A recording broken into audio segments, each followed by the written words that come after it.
नमस्कार मित्रों, एक बार फिर से आप सभी का बहुत बहुत स्वागत और अभिनंदन। आज के इस वीडियो में हम राजस्थान के लोक देवताओं से संबंधित कुछ इम्पोर्टेंट क्वेश्चंस करेंगे। उम्मीद करूंगा कि वीडियो आपको पसंद आएगा और आने वाले एग्जाम को क्रैक करने में आप सभी के लिए सहायक सिद्ध होगा। सो आप इसे लाइक करना, अपने दोस्तों के बीच शेयर करना और चैनल को अगर सब्सक्राइब नहीं कर रखा है तो लगातार नोटिफिकेशन पाने के लिए चैनल को जरूर सब्सक्राइब कर लेना। पहला क्वेश्चन है, बाबा रामदेव का जन्म हुआ था। बाबा रामदेव का जन्म हुआ था बाड़मेर जिले की शिव तहसील के उंडू काश्मीर गांव में। ठीक है, और इनके पिताजी का नाम था अजमाल जी और इनकी माताजी का नाम था मैणा दे। बाबा रामदेव के उपनाम पूछे जाते हैं तो बाबा रामदेव के उपनाम थे राम सा पीर और रुणीचारा धनी। दूसरा है, बाबा रामदेव के गुरु का नाम क्या था। बाबा रामदेव के गुरुजी कौन थे? बालीनाथ जी थे और बालीनाथ जी का समाधि स्थल है जोधपुर में मसूरिया नामक स्थल। तीसरा है, निम्न में से असत्य कथन छांटिए। रामदेव जी ने कामड़िया पंथ प्रारंभ किया था। छोटा रामदेवरा गुजरात राज्य में स्थित है। रामदेव जी का मेला भाद्रपद कृष्ण द्वितीया से एकादशी तक भरता है।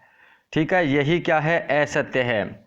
रामदेव जी का मेला भाद्रपद शुक्ल द्वितीया से एकादशी तक भरता है। ठीक है, कृष्ण द्वितीया से एकादशी नहीं, भाद्रपद शुक्ल द्वितीया से एकादशी तक रामदेव जी का मेला भरता है। बाकी सभी सही है। रामदेव जी ने कामड़िया पंथ प्रारंभ किया था। छोटा रामदेवरा गुजरात राज्य में स्थित है और रामदेव जी के पगलिए पूजे जाते हैं। चौथा क्वेश्चन, किस लोक देवता की भक्ति में 13 ताली नृत्य किया जाता है?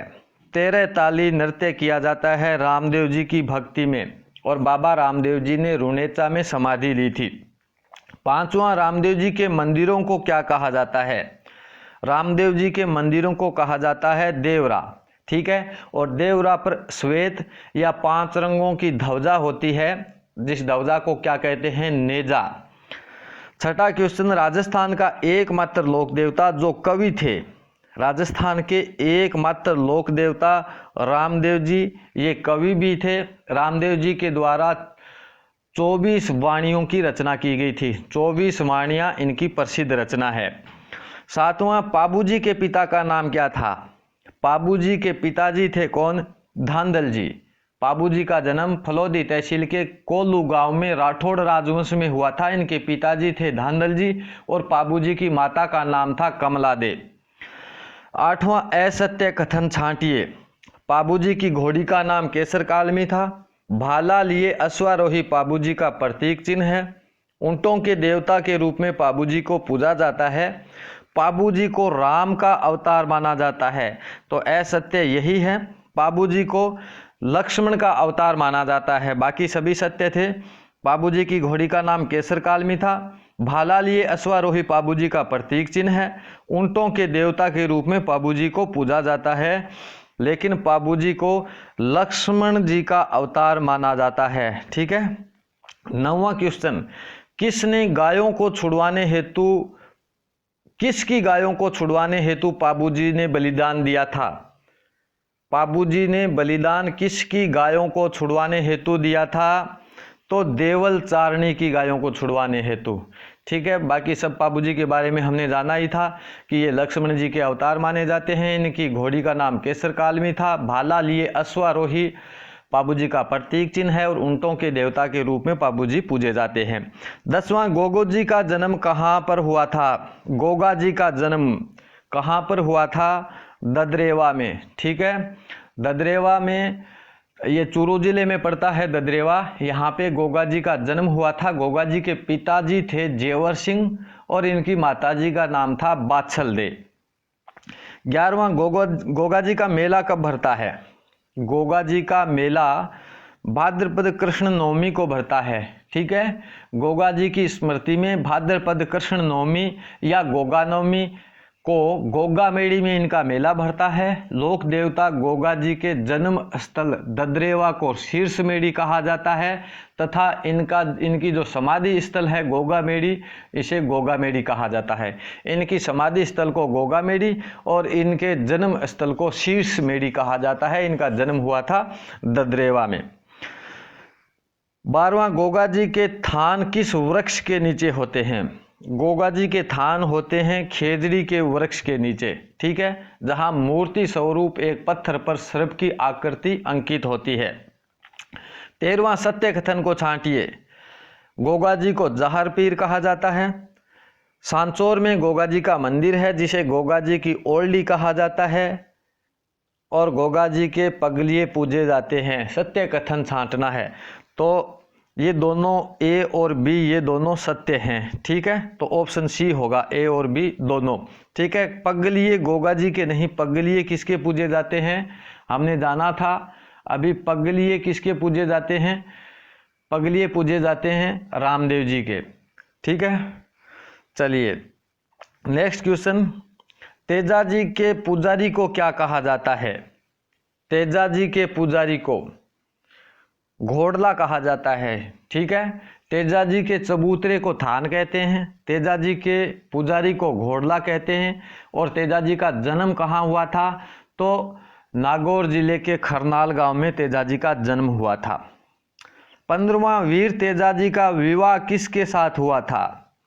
वीर तेजा जी का विवाह हुआ था पेमल दे के साथ, ठीक है। तेजा जी के पिताजी थे ताहड़ जी और इनकी माताजी का नाम था राजकुंवरी, ठीक है। तेजा जी के पिताजी ताहड़ जी थे और इनकी माताजी का नाम राजकुंवरी था। 16वां, लोक देवता वीर तेजा जी की स्मृति में नागौर जिले के किस गांव में मेला भरता है? तो नागौर जिले का गांव है पर्वतसर। यहाँ पर प्रतिवर्ष भाद्रपद शुक्ल दशमी को नागौर जिले के पर्वतसर गांव में तेजा जी की स्मृति में तेजा जी का मेला भरता है। 17वां, असत्य कथन को छांटिए। तेजा जी की घोड़ी का नाम लीलन था। तेजा जी को गायों के मुक्तिदाता एवं नागों के देवता के रूप में पूजा जाता है। तेजा जी को काला और बाला का देवता कहा जाता है। तेजा जी ने देवल चारणी की गायों की रक्षा हेतु अपने जीवन का बलिदान दिया, तो असत्य ऑप्शन डी है, ठीक है।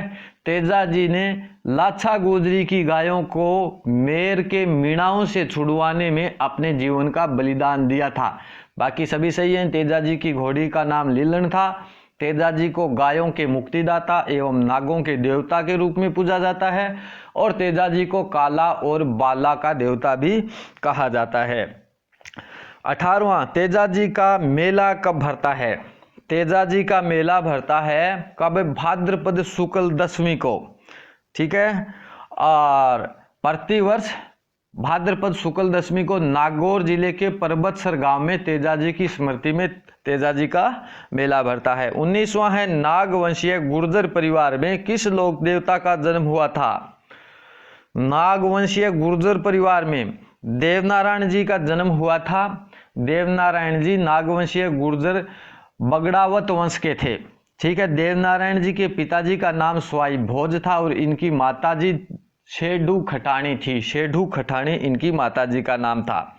20वां, लोक देवता देवनारायण जी का विवाह किसके साथ हुआ था? देवनारायण जी का विवाह किसके साथ हुआ था? पीपल दे के साथ, ठीक है। और देवनारायण जी के बचपन का नाम अगर पूछे तो उदय सिंह इनके बचपन का नाम था, उदय सिंह। 21वां, देवनारायण जी का मेला कब भरता है? देवनारायण जी का मेला भरता है भाद्रपद शुक्ल सप्तमी को, ठीक है। भाद्रपद शुक्ल सप्तमी को टोंक जिले में देवधाम जोधपुरिया में प्रतिवर्ष देवनारायण जी के भव्य मंदिर में मेला भरता है।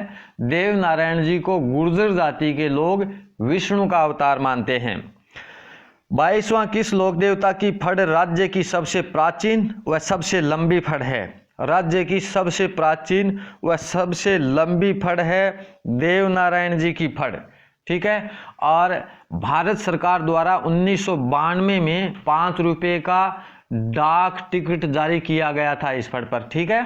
भारत सरकार के द्वारा 1992 में 5 रुपये का डाक टिकट जारी किया गया था देवनारायण जी की फड़ पर। 23वां, किस लोक देवता की प्रसिद्धि 4 हाथों वाले देवता के रूप में हुई है? 4 हाथों वाले देवता कल्ला जी राठौड़, ठीक है। वीर कल्ला जी 4 हाथों वाले देवता के रूप में प्रसिद्ध हैं। चित्तौड़गढ़ में मुगल बादशाह अकबर के विरुद्ध कल्ला जी ने जयमल को अपने कंधों पर बिठाकर युद्ध लड़ा और इसी कारण 4 हाथों वाले देवता के रूप में कल्ला जी प्रसिद्ध हुए। 24वां, कल्ला जी के गुरुजी का नाम क्या था? कल्ला जी के गुरुजी थे कौन? भैरवनाथ जी। ठीक है, प्रसिद्ध योगी भैरवनाथ कल्ला जी के गुरुजी थे। कल्ला जी का जन्म हुआ था नागौर जिले में और मीराबाई जो थी, मीराबाई कल्ला जी की बुआ थी। वीरवर कल्ला जी को शेषनाग का अवतार माना जाता है, याद रखना है। और मीराबाई कल्ला जी की बुआ थी, इनका जन्म हुआ था नागौर जिले में और इनके गुरु थे भैरवनाथ जी। 25वां, लोक देवता वीर कल्ला जी का जन्म कहाँ हुआ था? तो हमने जान लिया, नागौर जिले में हुआ था। इनके पिताजी का नाम था आस सिंह और मीराबाई कल्ला जी की बुआ थी। ठीक है, और वीर कल्ला जी को शेषनाग जी का अवतार माना जाता है। 26वां, लोक देवता कल्ला जी ने किसको अपने कंधों पर उठाकर युद्ध लड़ा था? तो जयमल को। ठीक है, चित्तौड़गढ़ में मुगल बादशाह अकबर के विरुद्ध कल्ला जी ने जयमल को अपने कंधों पर बिठाकर युद्ध लड़ा था और इसी कारण 4 हाथों वाले देवता के रूप में प्रसिद्ध हुए कल्ला जी। चलिए, कल्ला जी को किसका अवतार माना जाता है? तो शेषनाग का हमने जान लिया, कल्ला जी को शेषनाग का अवतार माना जाता है। नेक्स्ट, किस लोक देवता ने मालवा के सूबेदार निजामुद्दीन की सेना को पराजित किया था? मालवा के सूबेदार निजामुद्दीन की सेना को मल्लीनाथ जी ने पराजित किया था। कब? 1378 ईस्वी में। ठीक है, 1378 ईस्वी में लोक देवता मल्लीनाथ जी ने मालवा के सूबेदार निजामुद्दीन की सेना को हराया। राजस्थान का सबसे प्राचीनतम पशु मेला मल्लीनाथ पशु मेला बाड़मेर के तिलवाड़ा में लगता है, याद रखना है। नेक्स्ट, मल्लीनाथ जी ने किस पंथ की स्थापना की थी? मल्लीनाथ जी ने कौन से पंथ की स्थापना की थी? तो कूड़ा पंथ की। मल्लीनाथ जी की पत्नी का नाम क्या था? रूपादे इनकी पत्नी थी। और मल्लीनाथ जी का जो तिलवाड़ा है बाड़मेर में, यहाँ पे प्रसिद्ध मंदिर है। 30वां, तल्लीनाथ जी का जन्म किस जिले में हुआ था? तल्लीनाथ जी का जन्म जालोर में हुआ था। ठीक है, तल्लीनाथ जी का वास्तविक नाम गंगदेव राठौड़ था। गांगदेव राठौड़ था इनका वास्तविक नाम और इनके पिताजी थे वीरमदेव। 31वां, बाबा तल्लीनाथ के गुरु कौन थे? बाबा तल्लीनाथ के गुरु थे जालंधरनाथ। नेक्स्ट, 32वां, बाबा तल्लीनाथ का वास्तविक नाम क्या था? तो वास्तविक नाम हमने जाना था गांगदेव था। और ठीक है, गांगदेव बाबा तल्लीनाथ का वास्तविक नाम था। 33वां, किस लोक देवता का संपूर्ण जीवन गौ रक्षा व गौ सेवा में बीता था? तो वीर बिग्गा जी का। ठीक है, वीर बिग्गा जी ने अपना संपूर्ण जीवन गौ रक्षा व गौ सेवा कार्य में बिताया। इनका जन्म हुआ था बीकानेर के जाट परिवार में और इनके पिताजी का नाम था राव मोहन और इनकी माताजी का नाम क्या था? सुल्तानी इनकी माताजी थी। नेक्स्ट क्वेश्चन, राजस्थान में कौन सा समाज बिग्गा जी को कुल देवता के रूप में पूजता है? राजस्थान का जाखड़ समाज बिग्गा जी को कुल देवता के रूप में पूजता है। 35वां, हड़बू जी का जन्म राजस्थान के किस जिले में हुआ था? हड़बू जी का जन्म हुआ था नागौर जिले में। ठीक है, नागौर में मुंडेल जो स्थान है, मुंडेल में हड़बू जी का जन्म हुआ था, नागौर जिले में है। चलिए, हड़बू जी किस लोक देवता के मौसेरे भाई थे? हड़बू जी रामदेव जी के मौसेरे भाई थे। ठीक है, और हड़बू जी के गुरु का नाम क्या था? बालीनाथ जी। बालीनाथ जी हड़बू जी के गुरु थे। 37वां, किस लोक देवता के पुजारी सांखला राजपूत होते हैं? सांखला राजपूत।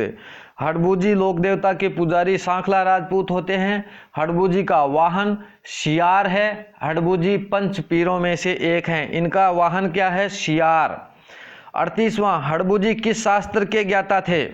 हड़बू जी जिस शास्त्र के ज्ञाता थे उस शास्त्र का नाम क्या है? शकुन शास्त्र। ठीक है, हड़बू जी राव जोधा के समकालीन थे। 39वां, भूरिया बाबा को किस जाति के लोग इष्ट देव के रूप में पूजते हैं? भूरिया बाबा को मीणा जाति के लोग इष्ट देव के रूप में पूजते हैं। मीणा जाति के लोग भूरिया बाबा की कभी झूठी कसम नहीं खाते। भूरिया बाबा के प्रसिद्ध मंदिर प्रतापगढ़ व सिरोही में है। 40वां, राजस्थान के एकमात्र ऐसे लोक देवता जिनकी मूर्ति न होकर काष्ठ का एकमात्र तोरण होता है, यानी लकड़ी का एकमात्र तोरण होता है, मूर्ति नहीं होती, ऐसे लोक देवता कौन है? बाबा मामदेव। ठीक है, इनकी मूर्तियां पत्थर की नहीं होती बल्कि लकड़ी का एक विशिष्ट व कलात्मक तोरण होता है। और मामदेव का प्रसिद्ध मंदिर पूछ लिया जाए तो सीकर के शालोदड़ा में इनका प्रसिद्ध मंदिर है, सीकर के शालोदड़ा में। 41वां, लोक देवता बाबा मामदेव को प्रसन्न करने के लिए किस पशु की बलि दी जाती है? बाबा मामदेव को प्रसन्न करने के लिए भैंसे की बलि दी जाती है। 42वां, धनी लोगों को लूटकर उनका धन गरीबों जरूरतमंदों में बांट देने वाले लोक देवता कौन थे? धनी लोगों का धन लूटकर उनका धन गरीबों व जरूरतमंदों में बांट देने वाले लोक देवता थे डूंग जी और जवाहर जी। ठीक है, ये दोनों चाचा भतीजे थे जो लोगों के धन को लूटकर, धनी लोगों के, गरीबों के नहीं, धनी लोगों के धन को लूट लिया करते और गरीबों और जरूरतमंदों में बांट दिया करते थे। 43वां, छेड़छाड़ के अनोखे लोक देवता। छेड़छाड़ के अनोखे लोक देवता के रूप में कौन पूजे जाते हैं? इल्लोजी। ठीक है, मारवाड़ में इल्लोजी छेड़छाड़ लोक देवता के रूप में पूज्य हैं। मारवाड़ में होली के अवसर पर इल्लोजी की पूजा की जाती है, छेड़छाड़ के लोक देवता हैं। 44वां, निम्न में से असंगत है लोक देवता और इनकी माता का नाम। तो असंगत यहाँ पे हमें देखना है। गोगा जी की माता कौन थी? गोगा जी की माता थी कौन? बाछल। तो असंगत तो ऑप्शन ए ही हो गया यहाँ पे। ठीक है, पाबू जी की माता जी का नाम था कमला दे, तेजा जी की माता जी थी राजकुंवरी और रामदेव जी की माता जी का नाम था मैना दे। ठीक है, और शेंडू जो थी, शेंडू खटाणी देवनारायण जी की माता जी थी। ठीक है, गोगा जी की माता जी का नाम था बाछल, पाबू जी की माता जी थी कमला दे, तेजा जी की माता जी थी राजकुंवरी और रामकुंवरी, रामदेव जी की माता जी मैना दे और देव नारायण जी की माता जी का नाम था शेढू खटाणी। तो असंगत यहाँ पे ऑप्शन ए था। चलिए 45वां, लोक देवता पाबू जी की मृत्यु का बदला किसने लिया? लोक देवता पाबू जी की मृत्यु का बदला किसने लिया था? रूपनाथ जी ने। ठीक है, रूपनाथ जी ने अपने चाचा पाबू जी व अपने पिता की हत्या का बदला जींदराव खिंची को मारकर लिया था। 46वां, राजस्थान के लोक देवता जिन्हें हिमाचल प्रदेश में बालकनाथ नाम से पूजा जाता है। हिमाचल प्रदेश में बालकनाथ के रूप में पूजे जाने वाले राजस्थान के लोक देवता कौन हैं? रूपनाथ जी। ठीक है, और लास्ट क्वेश्चन, राजस्थान के गांव-गांव में भूमि के रक्षक देवता के रूप में किसे पूजा जाता है? गांव-गांव में भूमि के रक्षक देवता के रूप में किन्हें पूजा जाता है? तो रूपनाथ को। ठीक है, सॉरी भोमिया जी को, सॉरी राजस्थान में भूमि के देवता के रूप में भोमिया जी को पूजा जाता है। ठीक है, तो धन्यवाद मेरे दोस्तों, नेक्स्ट मिलेंगे अगले वीडियो में, तब तक के लिए नमस्कार।